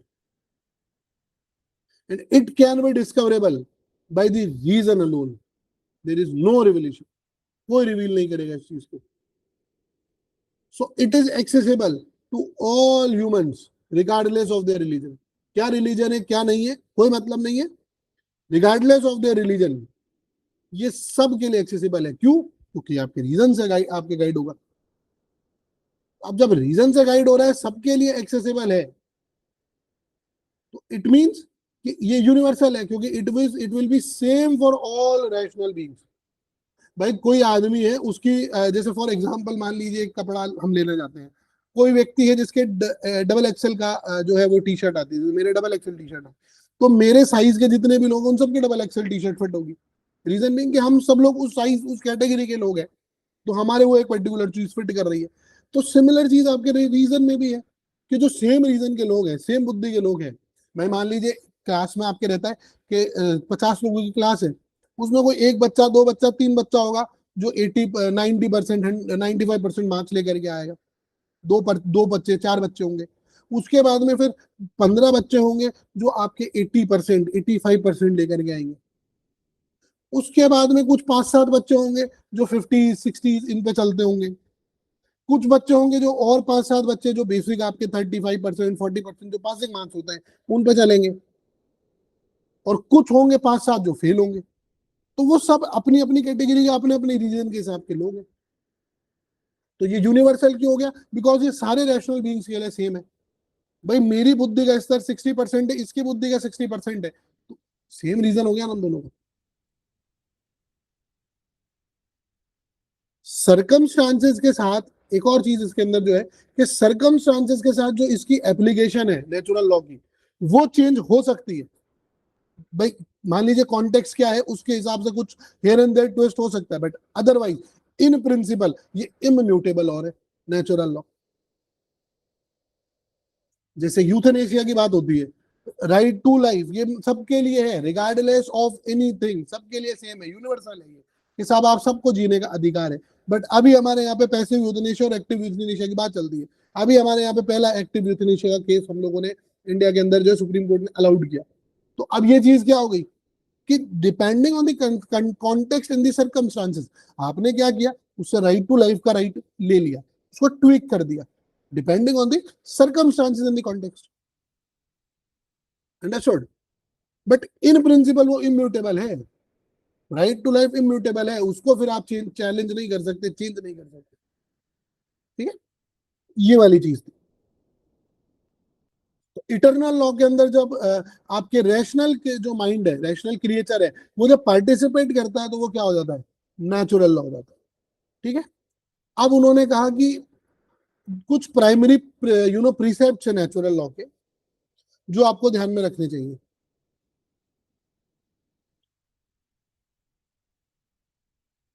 वो कह रहे हैं कि everything you know as a nature, हर चीज का अपना एक नेचर है। नेचर समझा, टेलियोस, हर चीज का अपना एक नेचर है, टेलियोस है। तो जो नेचुरल लॉ है उसके लिए आप ये कह रहे हो कि जो इसके इंक्लिनेशंस है, the inclinations of the natural law, they were consistent with our nature as rational, social and biological beings. अब वो क्या चीजें हैं देखो, तो उसमें सबसे पहले तो आता है sir preserve life. Preserve life, you have to shared with all living things. उसके बाद आती है sir sexual union and education of offspring, जिसको आप शेयर करते हो एनिमल्स के साथ भी। Sexual union and education of offspring. उसके बाद में है सर तीसरा कि you will seek truth about God and live in the society. आप जानोगे कि ये गॉड है क्या। Seek truth about God and live in society. ये किसके लिए है? ये रैशनल ह्यूमंस के लिए है। हर व्यक्ति थोड़ी ये सवाल कर सकता है कि क्या गॉड है कि नहीं। You must be a reasoned man and then you will avoid ignorance and also you avoid offending those among whom we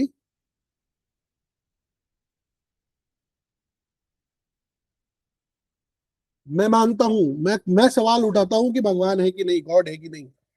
कोई व्यक्ति है जो धर्म आस्था के अंदर जी रहा है, अब मैं उसके राइट्स को, उसकी चीजों को अफोर्ड करूं जाकर के, it should not be done. ठीक है, उसको लगता है उसको मानने दो, आप अपनी तरफ से वो मत करो। उसके बाद उन्होंने कहा कि कुछ सेकेंडरी प्रिसेप्ट्स भी हैं। ये तो प्राइमरी है, कुछ सेकेंडरी भी है, मतलब their specific applications who are derived from those primary precepts। जैसे मान लीजिए आपने कहा कि डू नॉट किल, किसी को मारो मत। अब ये कहां से आप इसको जो है सिंथेसाइज करके ला रहे हो? From the first primary precept, that is preserve life, life को प्रिजर्व करके चलो। जैसे अभी आप देखो यूनिवर्सल ह्यूमन राइट्स है, universal declaration of human rights 1948, उसमें आप यूनिवर्सल ह्यूमन राइट्स की बात कर रहे हो, कहां से आ रहा है वो? क्या वो नेचुरल लॉ ट्रेडिशन के अंदर नहीं है?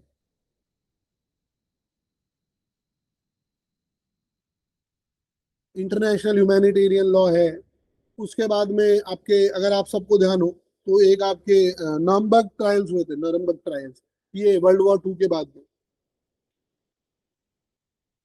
उन्होंने कहा था कि मेरे, उस ट्रायल में ये कहा गया था कि रिगार्ड जो नाजीज जो थे, जो जो जो हिटलर के साथ लोग काम करते थे, उनको besides positive law, natural law के हिसाब से जज किया गया था।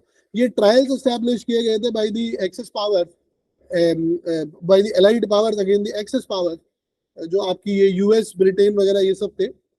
इन्होंने आपके नाजीज के अगेंस्ट ट्रायल एग्जीक्यूट किए थे अंडर इंटरनेशनल लॉ। और उसके अंदर जो है आपके ये इसकी बहुत शानदार मूवी भी बनी है। एक पुरानी मूवी भी है, एक शायद रिसेंट भी है, बट जो पुरानी वाली है इट वाज ग्रेट। आप सब देखिए उसको, बहुत आपको सीखने को मिलेगा उससे। तो जो नर्मबर्ग ट्रायल्स थे, उसमें ये कहा गया कि following orders is not excuse. आपने किसी को मार दिया बिना अपनी रैशनैलिटी को यूज किए, और फिर आप ये कह दोगे यार मैं तो जस्ट मियर ऑर्डर्स को ही फॉलो कर रहा था, it can not B excuse. ठीक है। अब सर हम आते हैं पॉजिटिव लॉ पे, जो अभी हमने बात करी, और यही फोर्थ टीयर है आपको, जिसको आप ह्यूमन लॉ भी बोलते हो, और इसका नाम है lex human. Lex human, it was a particular determination of the natural law which was enacted by some human legislative authority. जैसे laws enacted by human rulers for some specific communities, but yes, they must be derived from the natural law to be valid. If they want to be valid, if they want to be legitimized, they must derive from the natural law. हाँ ठीक है, natural law सबके लिए same है, जीने का अधिकार आप यूएस चले जाओ, इंडिया चले जाओ, कहीं चले जाओ, सब सेम है। बट वही अगर हम ह्यूमन लॉज की बात करें, तो ये जगह के हिसाब से प्लेस टू प्लेस वेरी कर सकते हैं। और इसके लिए कहा गया कि they must be directed towards a common good. एक कॉमन गुड ले लो और फिर इनको आप डायरेक्ट करो। ठीक है। इसके अंदर एक बड़ा प्रिंसिपल, बहुत ही फेमस प्रिंसिपल आपके एक्विनास ने दिया। उन्होंने कहा कि an unjust law, an unjust law is no law at all. कोई अनजस्ट लॉ अपने आप में लॉ ही नहीं है। और इसके लिए जो लीगल, जो लैटिन टर्म यूज करी गई, वो करी गई थी लेक्स इन एस्टा non एस्ट lakes.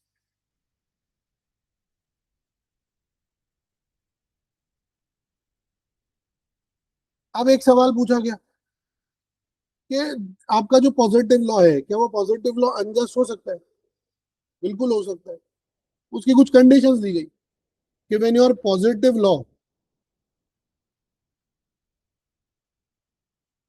Become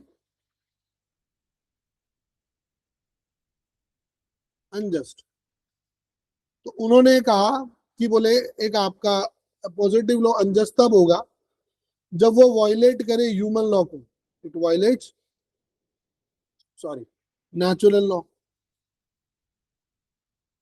human law कब अनजस्ट हो गया? जब वो नेचुरल लॉ को वायलेट कर रहा है। उसके बाद में वो इम्पोज कर दे unjust burden on the citizens,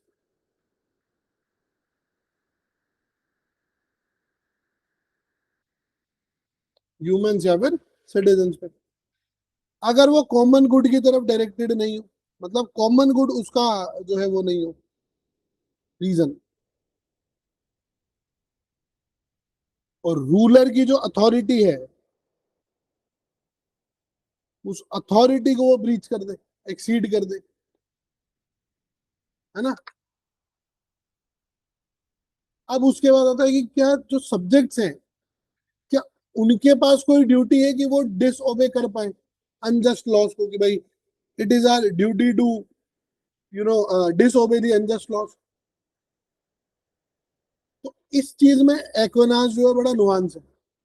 वो ये कहता है कि जो लॉ है, the laws were contrary to the human good, जो ह्यूमन गुड के कॉन्ट्रेरी है, they may be disobey if a scandal or disorder doesn't result.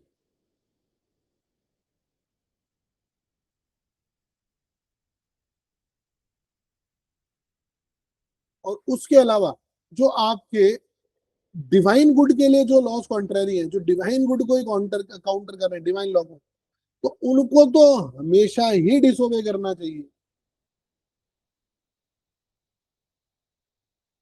वो तब करो जब कोई स्कैंडल, कोई डिसऑर्डर इरप्ट हो जाए ह्यूमन गुड के लिए, तो मतलब नॉट ऑलवेज इट रिक्वायर आप डिसोबे करो। बट अगर कोई डिवाइन लॉ के अगेंस्ट है, डिवाइन गुड के अगेंस्ट है, तो फिर उसको आप डेफिनेटली डिसोबे करेंगे, हमेशा डिसोबे करेंगे।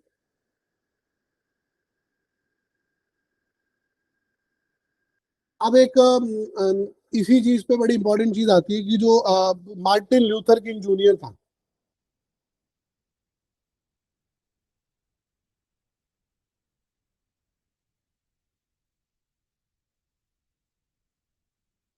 नाइनटीन सिक्सटी थ्री में he was in a Birmingham jail. कौन सी जेल? बर्मिंगम जेल में। वहां से वो व्यक्ति एक लेटर लिखता है, और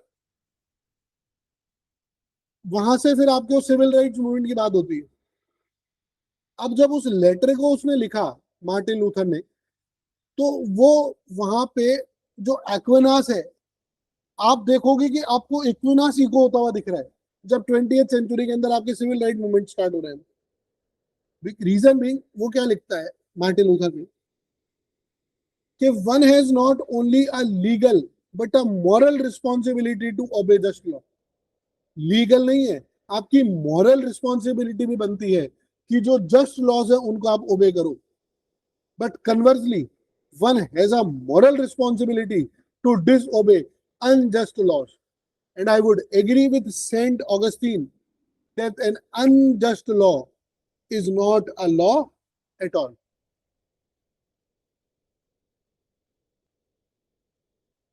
Sorry, not Augustine, but it is Aquinas.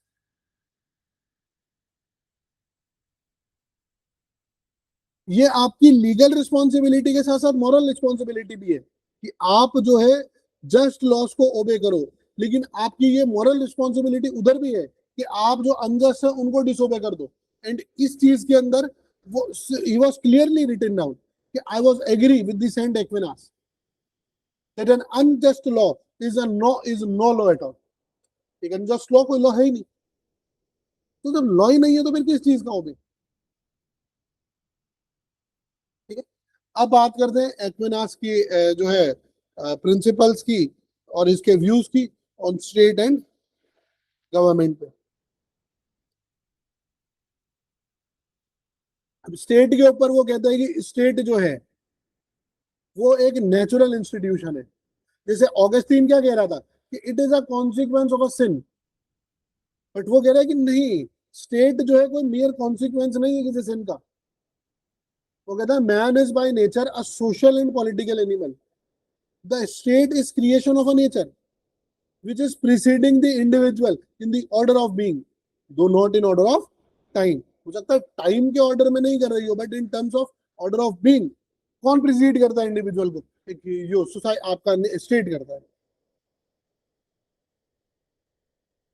ये एरिस्टोटल से एक्सटेंड जा रहा है, ये आपके एरिस्टोटल को और क्रिश्चियनिटी को दोनों को सिंथेसाइज कर रहा है यहाँ पे बेसिकली, है ना। और ये एक कदम जो है एरिस्टोटल से भी आगे जा रहा है, और ये कहता है कि स्टेट जो है it is natural for our natural and. अब नेचुरल एंड क्या है? Happy social life. ठीक है। लेकिन जो हमारे सुपर नेचुरल एंड है, भाई एक तो नेचुरल एंड, हमें अच्छी जिंदगी जीनी है, लेकिन मोक्ष प्राप्त करना है, जो इटरनल ब्यूटीट्यूड जिसको आप बोलते हो, सुपर नेचुरल एंड, उसके लिए क्या चाहिए? For that you need the grace और the church. both are legitimate and both are good. What? The state and the church. State for natural end,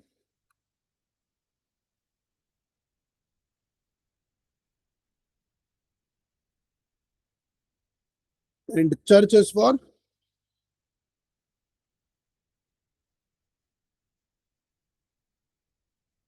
supernatural end.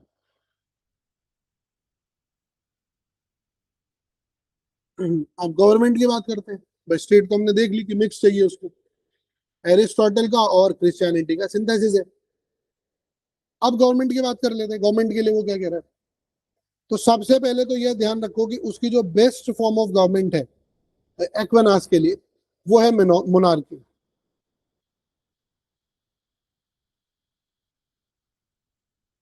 Aristotle की first जो preference है वो भी यही है, बट वो कहता है monarchy it must be directed towards a common good. Monarchy good कब है, जब वो कॉमन गुड की बात करे। मिक्स्ड कॉन्स्टिट्यूशन जो है वो सेफ गार्ड है, वो कहता है। मतलब monarchy aristocracy plus popular elements. वो कहता है कि a tyranny is the worst of all government and it is better to live under an oligarchy than a tyranny. एक ओलिगार्की में रहना ज्यादा बेटर है देन किसी टेरेनी के अंदर है। ठीक है। और बेस्ट गवर्नमेंट पे आप ध्यान रखोगे कि इसने कौन सा प्रिंसिपल दिया है, डी रेजिमेन प्रिंसिपल। ठीक है। अब वो टिरेनी और रेजिस्टेंस पे भी कुछ बात करता है। सबसे पहले वो कहता है कि there must be a moderate tyranny, patiently endure हो रही है। एक होती है सीवियर टिरेनी, जहां पे प्रॉपर अथॉरिटी के थ्रू जो है कम्युनिटी रिवॉल्ट करे।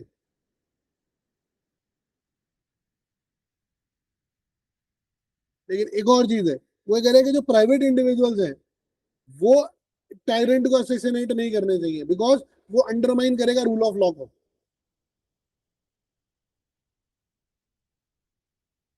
लेकिन अगर जो टायरेनी है इट इज एक्सट्रीम इनफ,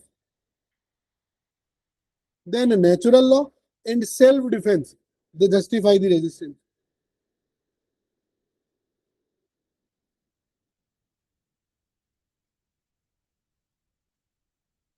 मतलब इसके अंदर आप ये देख लो कि वो रेजिस्टेंस अलाउ कर रहा है टिरेनी के लिए, एक्वेनास। तो ये इस मामले में आपके ऑगस्टीन से तो लिबरल है, बट जो लॉग इसके बाद में बात करेगा गवर्नमेंट में या टिरेनी पे, रेजिस्टेंस पे, तो उनसे थोड़ा कंजर्वेटिव है लॉग से। लेकिन एक्विनास ऑगस्टीन से लिबरल है। कौन? एक्विनास।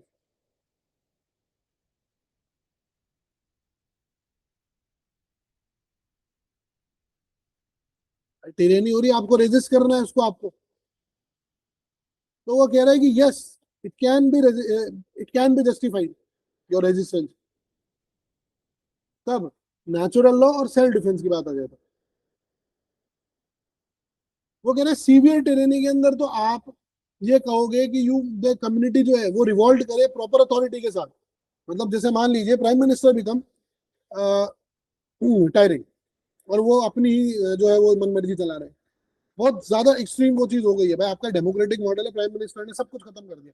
फिर क्या? Through army, through proper institution आप उसको हटाओ। फिर या मान लीजिए अगर वो आर्मी कह देती है कि मार्शल लॉ लगा दिया हमने भी, ये लो सब इमरजेंसी है, अब से आर्मी का रूल है, आर्मी जनरल आपके हेड है। फिर क्या करो? थ्रू इलेक्शंस, कि नहीं इलेक्शन कराओ, एक काम करो पॉलिटिकल पार्टी को खड़े करो, आर्मी को खड़ा करो, देखते हैं कौन जीतता है, sort of time.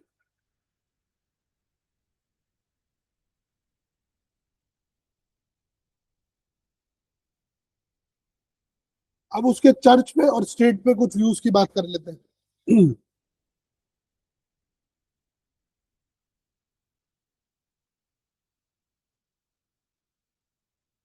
For natural land and super natural land, ये तो हम पढ़ के आ ही चुके हैं। तो एक्विनास क्या कर रहा है? पूरा थियोक्रेट नहीं हो रहा है, वो एक कॉन्स्टिट्यूशनल बैलेंस बनाने की कोशिश कर रहा है। वो कहता है कि जो टेम्पोरल पावर है वो स्टेट के पास दे दो, नेचुरल एंड। बट जैसे पॉलिटिकल हैप्पीनेस हो गई। लेकिन जब स्पिरिचुअल पावर की बात आ गई, तो फिर वो आप चर्च को दे दो, जो सुपर नेचुरल एंड्स हैं आपके, इटरनल सॉल्वेशन।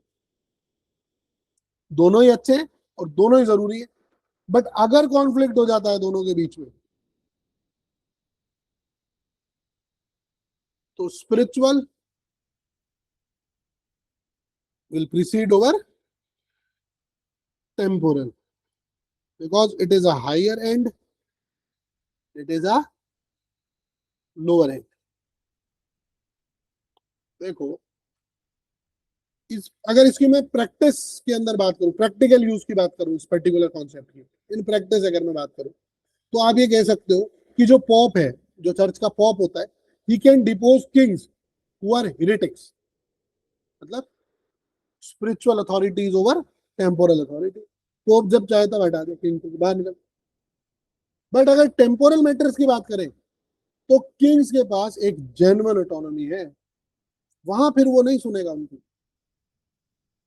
और सिमिलरली जो चर्च है, it must not govern directly on temporal affair. अब तुम डेली डेली आकर गिर की फिर करोगी नहीं, गलत बात है ना, उंगलियां करो आकर के कि भाई वो अपॉइंटमेंट वहां कर दे, उसकी अपॉइंटमेंट वहां लगा दे, उसको ऐसे कर दे। अरे तेरा क्या काम भाई, ये दीन धर्म से आगे उन भाई साहब, तो फिर आप क्या करोगे, सॉर्ट ऑफ।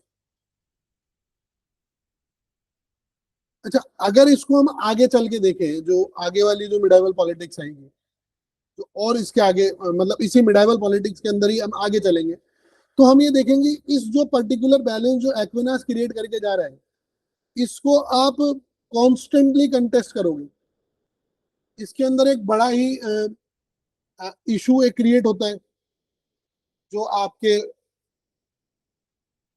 अ, एक फाइट एज इन आप कह सकते हो इसको, जिसको हमने कहा था पेपाल सुप्रीमेसी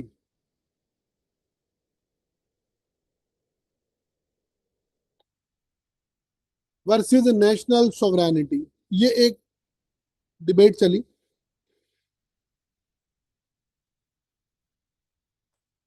और ये डिबेट आपकी चलती है,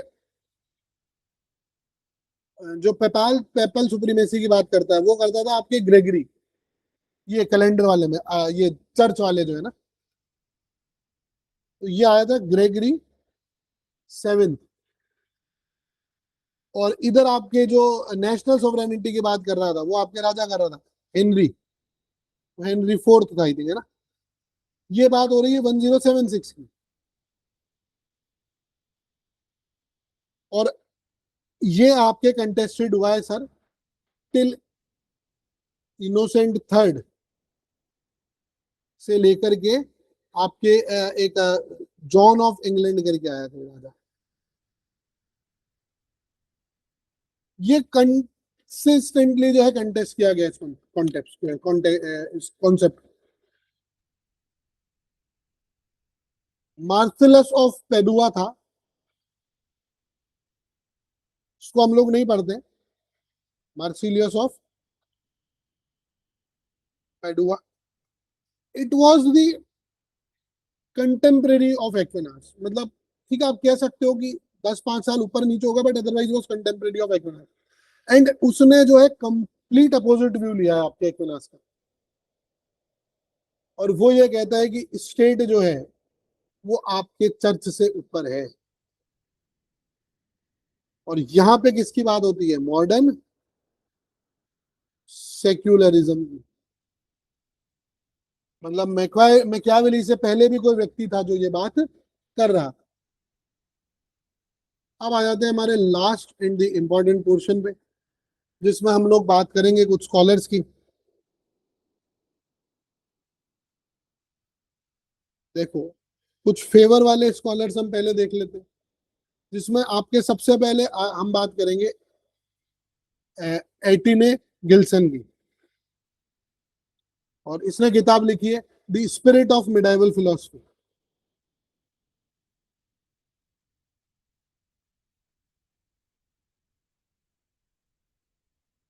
मिडाइवल फिलोसफी। एक और आएगा आपके मार्टिन जैकिस मार्टिन, इसने किताब लिखी है मैन एंड द स्टेट। ठीक है, ये थिंकर, इनकी किताबें मैं आपको दे रहा हूँ, आपको याद रखनी है। एक है जॉन फिनिस, जिसने किताब लिखी थी natural law and natural rights. McIntyre, और एक आपका है अर्नेस्ट।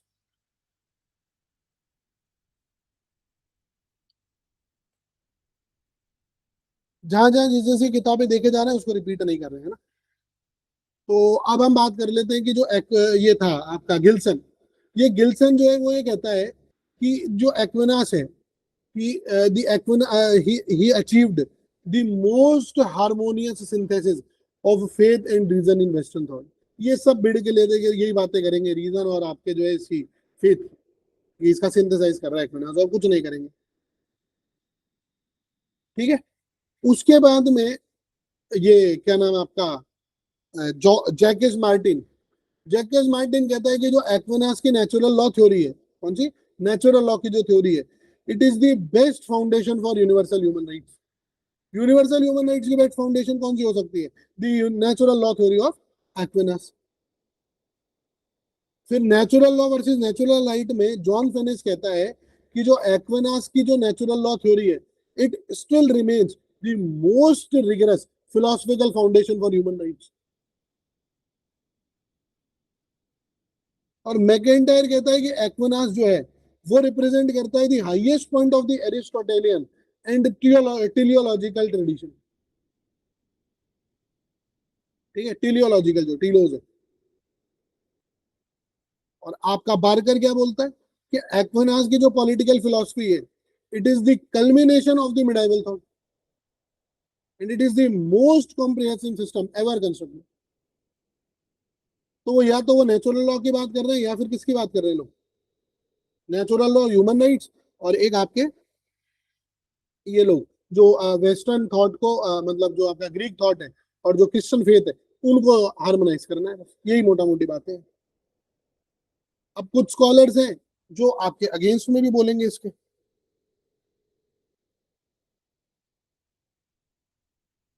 तो जो अगेंस्ट में है उसमें हम बात करते हैं सर ल्यूथर एंड रिफॉर्मर्स की। There was a scholar called Luther and there was reformers. वो कहते हैं कि जो एक्विनास का सिंथेसिस है, it over relies on human reason. और जो साल्वेशन है, you must remember that salvation जो है, it can be achieved by faith alone, there is no reason required. But still जो एक्विनास है वो अपने सिंथेसिस में जो ओवर रिलाई कर रहा है वो किस पे कर रहा है? ह्यूमन रीजन पे। लेकिन जबकि जो साल्वेशन आपको लेना है, ये प्योरली किस पे बेस्ड है? साल्वेशन आपका, उसके लिए रीजन की कोई जरूरत ही नहीं है, खाली फेथ जरूरी है आपको, बस रीजन का कोई काम ही नहीं है। ठीक है, उसके बाद हॉब्स भी बात करेगा। हॉब्स कहता है कि जो नेचुरल लॉ है ना, ये अपने आप में मीनिंगलेस है।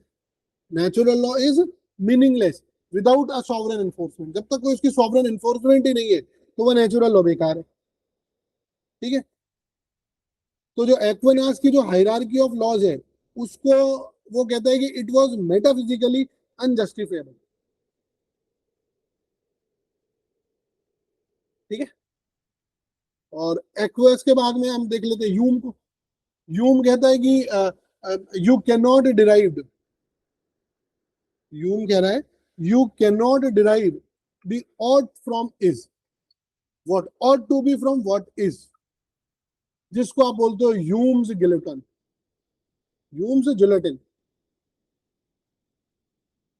मतलब जो एक्विनास का नेचुरल लॉ है, ये it was committing this particular fallacy by deriving moral law from the natural or the nature। आप what is से what ought to be को derive नहीं कर सकते होगे। जो है उससे क्या होना चाहिए आप डिराइव कभी नहीं कर सकते। हाँ, क्या होना चाहिए से आप क्या है को डिराइव कर सकते।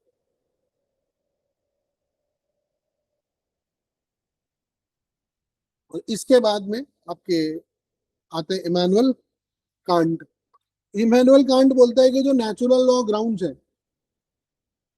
जहां पे आप मोरालिटी की बात करते हो इन टेलियोलॉजी और द एम्पिरिकल फैक्ट्स, तो मोरालिटी जो है उसके अंदर फैक्ट्स डेटा की बात ही नहीं है। It must be grounded in a pure reason alone. जब मोरालिटी आ गई तो वहां पे सिर्फ किसकी बात है, रीजन की बात है। आप वहां पर उसको टेलियोलॉजिकली या इंपीरिकली कनेक्ट नहीं कर सकते। ये कौन कह रहा है, इमैनुअल कांट बोल रहे हैं। फिर आपके आएगा सर ये HLA heart.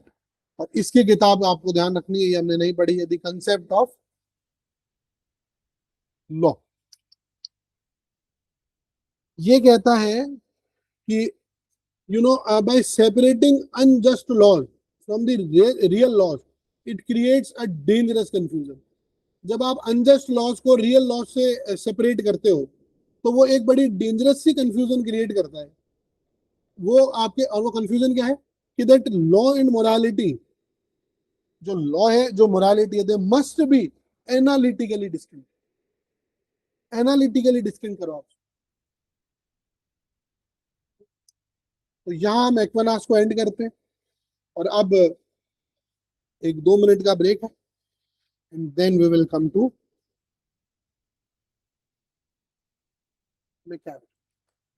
Niccolo Machiavelli the revolutionary. ठीक है, 2 मिनट का ब्रेक लेते हैं।